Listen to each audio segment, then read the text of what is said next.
I'm not a female sport journalist. I'm a sport journalist. I'm not a female commentator. I'm a commentator. I'm not a female game analyst. I'm a game analyst, because I'm doing the same work. I'm doing the same effort, sometimes double effort.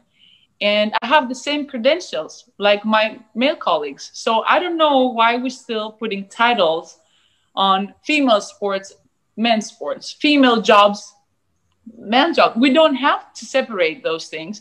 And I think that the more we educate that there is no gender boundary when it comes to professions, I think the more we will excel, and we will see more women in those fields that for some reason they think that we do not have what it takes. Let me say it like this. It's simple. Diversity matters in the workplace, and that having a diverse kind of workplace, but also the people at the table, bring in different perspectives so that everybody benefits, and that the work that whatever you are doing, whether it is a marketing team, whether it is a communications team, whether it is government relations, whether it is your analytics team, that the more diverse a population that you bring into that, the better off the decision-making process is. And there's also quite a number of studies that say that women in particular who are in leadership positions drive profits. I think that the motorsport industry has got to keep the interest high. I think, as I say, the esports program last year increased interest, but more importantly, a lot of the sponsors who are involved in the live show actually transferred some of their budget to the esports situation. I think esports, whether you're a fan or not of esports, is very important. I think, as I mentioned in the presentation, digital, social. Again, we've there are mixed views about how social is used with the situation in America with Twitter and things like that. But I think what the industry has got to do is, I said in some of the slides, is produce content which will be interested to the younger people. This flow of this one concourse of the stadium that we're in, the majority of fans turned left as they went from the vomitories to the concourse. The majority of fans turned left, which we were able to recognize with our software. So the entrances to these lines were actually parallel with the flow of traffic. So people were getting in line without, it's like a fish being caught in a net. They weren't even knowing they were in line.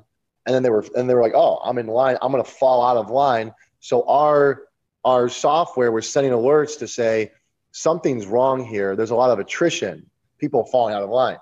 So with that being said, that caused a huge peak time that caused a rapid spike and a rapid drop. Just as one example. Another example that I'll mention here is we work very intimately with food and beverage companies across the world, big food and beverage companies. And they did a big study in our software to say, okay, we have a long line. This is not the right time for a long line to happen because we generally know our operations.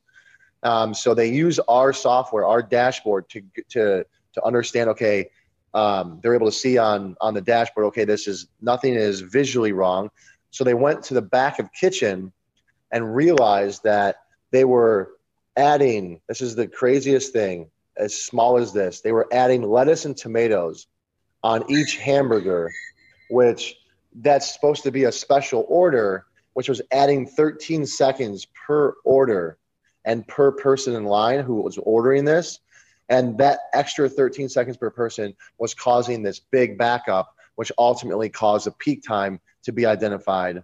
So from a high level all the way down to this granular low level, you're able to identify these peak times that you would have no idea about. And so they actually knew that, they found out that this lettuce and tomato situation was going on for 5 months. It is a privilege to have the opportunity to interact with students and share what I have learned over a career, to share what I know, what I love, what I have done. There's very little in the industry, frankly, I haven't done. I have not signed players to contracts. I've never wanted to do that. That is a thankless task, in my opinion. But everything else, from business development and strategic planning, marketing and public relations, sales and sponsorship. This isn't about me per se, but everything we talk about today is really about, what we say is kind of the team behind the team. And so we're very fortunate also to have a chairman in Dan Gilbert, who allows us to do things maybe a little bit differently. Look, whenever you go through hard times, those hard times, you can kind of become downtrodden. You can beat yourself up. They can grind on you in certain ways. But if you really look at that adversity for the opportunity that it presents and not the challenge that it creates, it really allows you a mentality to be able to drive innovation and drive evolution as you're approaching your day-to-day.